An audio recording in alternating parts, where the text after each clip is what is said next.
विधानसभा परिसरातून आदित्य ठाकरे बोलतायत, थेट जाऊयात।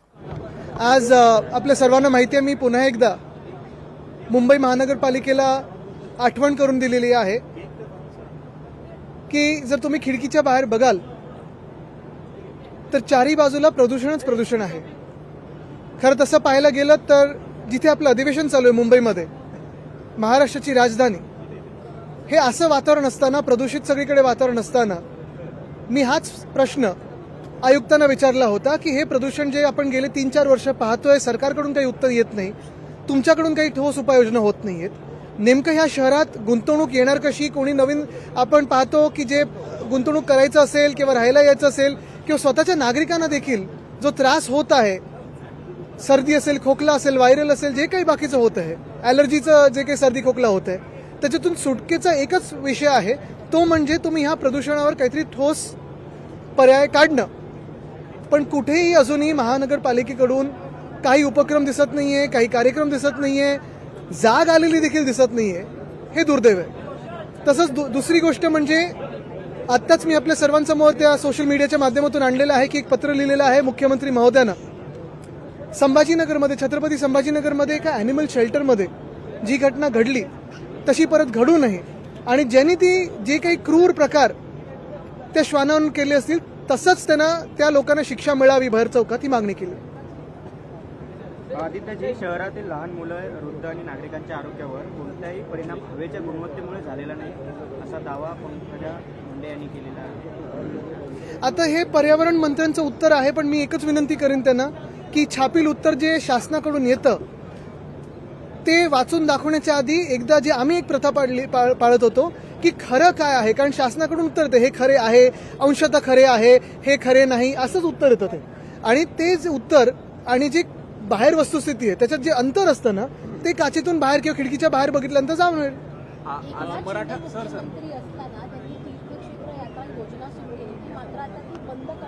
हो, मला वाटतं त्यांच्यासाठी तीर्थक्षेत्र म्हणजे केंद्रात गृहमंत्र्यांचं घर, बस।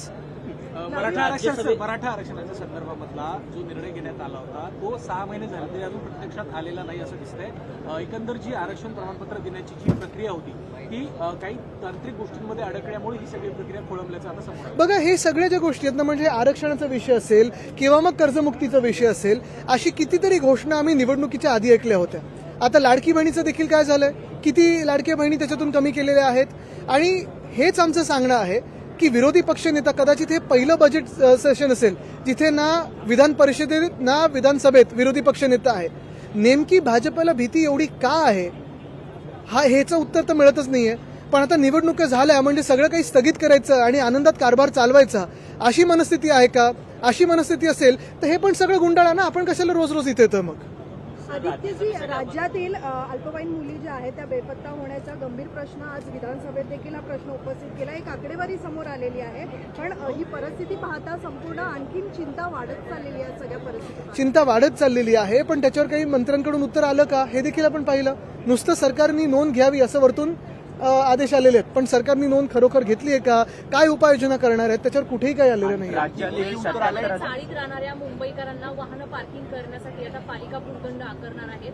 मेन म्हणजे चाळीत राहणारे जे नागरिक आहेत त्यांची वाहनं त्यांना त्या गल्ली बोळात लावता येणार नाही। हे सगळे चाळे करण्याच्या आधी जे चाळीत राहतात त्यांच्यासाठी आम्ही जे सेस नॉन सेस प्रॉपर्टीज आहेत, मुंबईत लाखो मुंबईकर टेनेंट म्हणून राहतात, मग चाळींमध्ये राहतात, इमारतींमध्ये राहतात। काही चाळींची आपण जर परिस्थिती पाहिली तर खूपच एकदम भयानक झालेली, राहण्यासारखी नाहीये। पण हे महानगरपालिका जे चाळे करत आहे ना, त्याला एकच पर्याय आहे, ते म्हणजे आम्ही सांगतो की पागडीचा कायदा त्याच्यात बदलून जे टेनेंट्स आहेत, मग पागडीमध्ये असतील किंवा नॉनसेस प्रॉपर्टीज ह्या उपनगरात आहेत, सेस प्रॉपर्टीज शहरात आहेत, दोन्हीकडे हा कायदा आणा। तिकडे जे राहतात त्यांना पहिलं संरक्षण द्या, त्यांना तुम्ही एक ओळख द्या टेनेंट्स म्हणून, त्यांचे जे काही अधिकार आहेत ते नीट ठेवा तुम्ही, आणि मगच पुढचा विचार करा।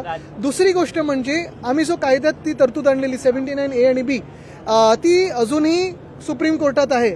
त्याच्यासाठी केंद्र सरकारकडे किंवा आपल्या राज्य सरकारकडून त्या कोर्टामध्ये काही पाठपुरावा होतोय का?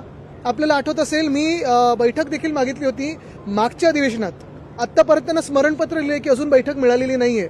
म्हणजे निवडणुका होऊन गेल्यानंतर, जे मी परत तुम्हाला सांगतोय की एकंदर निवडणुका होऊन गेल्यानंतर मग शहरी लोक असो किंवा ग्रामीण लोक असो, एकंदर नागरिकांकडे लक्षच द्यायचं नाही, नुसतं VIP व्हिजिट होतील त्याच्यासाठी बॅनरबाजी करायची, पण नागरिकांकडे लक्षच द्यायचं नाही असंच हे सरकारने ठरवलेलं आहे. मुंबईमध्ये नियम ताब्यावर ठेवून त्यांचा वाढदिवस आहे आज.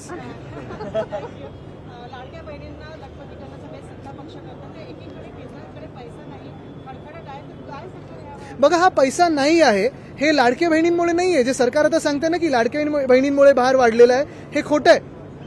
आम्ही पण शिवभोजन थाळी सुरू केली होती, कुठेही असा भार वाढत नाही. यांचा जो भार वाढलेला आहे किंवा पैसे जे गायब होत आहेत ते ह्यांच्या भ्रष्ट मंत्र्यांमुळे होत आहेत. 78,000 कोटी मराठी राज्य सरकारने कंत्राट एक मिनिट, एक काय पुण्यामध्ये काँग्रेसच्या काँग्रेसच्या कार्यकर्त्यांना मारहाण झाली आहे. भारतीय जनता पार्टीच्या कार्यकर्त्यांची मारहाण केली असं मला आता कशावरनं झाली आहे? कशावरनं झाली? काय काय विषय काय होता? डिबेट शो डिबेट शोला गेले होते ते एका पुण्यामध्ये डिबेट शो झाल्यानंतर ते खाली आले. नाही, पण विषय काय? वैयक्तिक वादावरून त्यांच्या अगोदरच्या वैयक्तिक वादावरून मग मला तुम्ही सांगा, जर असेच दोन ह्या पक्षांमध्ये असं होत असेल तर ग्रह खातं नेमकं करते तरी काय? कोणी सुरक्षित आहे की नाही आपल्या रस्त्यांवर? मराठी शाळा 255 मराठी शाळा बंद झाल्या असं लेखी उत्तर देण्यात आलेलं आहे. आम्ही काही उपाययोजना करू असं राज्य सरकार म्हणते. खरंच उपाययोजना होतील? बघा, शाळेत पाठवण्यासाठी हे सरकार कोणावर उत्सुक आहे असं तरी वाटत नाहीये. जसं काय चाललंय तसाच कारभार चालू आहे.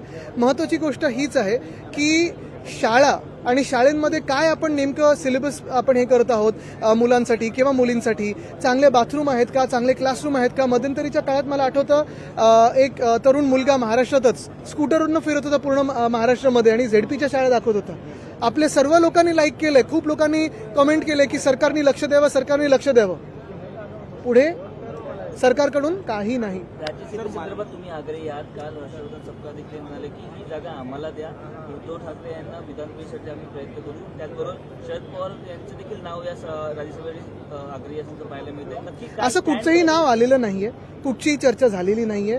पक्षाची भूमिका ठामपणे मी तुम्हाला परत एकदा सांगतो, जी पहिल्या दिवसापासून मी मांडत आहे ती हे आहे की आमचे दोन्ही खासदार, मग संजय राऊतजी असतील किंवा प्रियंका चतुर्वेदीजी असतील, या दोन्ही खासदारांकडून आपण राज्यसभेत जो लढा आपण पाहतोय, मग तो संविधानासाठी असेल, तो देशाच्या अदानीकरणाच्या विरोधात असेल, धारावी विकण्याच्या विरोधात असेल, मुंबई आणि महाराष्ट्र जो अन्याय होतो त्याच्या विरोधात असेल, तो लढा ठामपणे आम्ही तिथे देत असतो. कुठचाही काँग्रेसचा वॉकआउट असेल, कुठचाही इंडिया आघाडीचा, आता इंडिया आघाडीमध्ये मला माहित नाही किती लोक आहेत, पण आम्ही आणि ठराविक जे लोक आहोत, जो काही वॉकआउट असतो, जी काही भूमिका असते ते दोन्ही ठामपणे मांडत असतात.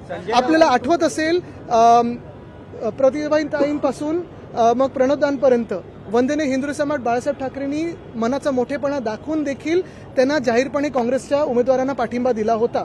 तसंच एकमेव आमचा पक्ष आहे जो आत्ता ह्या पूर्ण 5 वर्षाच्या काळात इंडिया आघाडीमध्ये ठामपणे राहिलेला आहे आणि म्हणून आमचा आग्रह आहे की आमचे दोन्ही राज्यसभाच्या सीट. लोकशाही मराठी ऐका, पहा, जागरूक रहा.